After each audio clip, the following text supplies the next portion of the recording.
Today we're going to be talking about something that can make or break your track. It can bring the audience to a climax in a moment, or it can fall flat. Transitions and effects that we use in transitions, build-ups and drops. If you have a track that you've been working on and you're struggling to make each moment count, each transition count, this is going to be the lesson for you. One habit that I see some young artists get into is that they drop the kick out a lot because it sounds cool, but when you come back, there's no evolution. There's no change in the track. There's nothing to move forwards.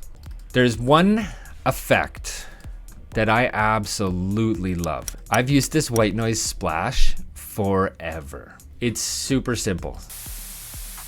I've got a little bit of a reverb on it and I've EQ'd it a little bit.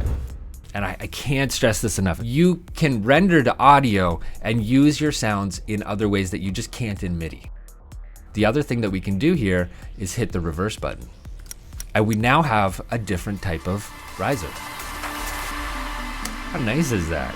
I love it. All that is the echo delay trying to keep up with what you're asking. So it's got to refilter those sounds back through, and it's doing all these crazy wobbles. Transitions are more than just a riser. They're more than just a filler. They're more than just a downshifter or a clash or an impact. Get creative with it and make it into something so unique that nobody else could possibly have it.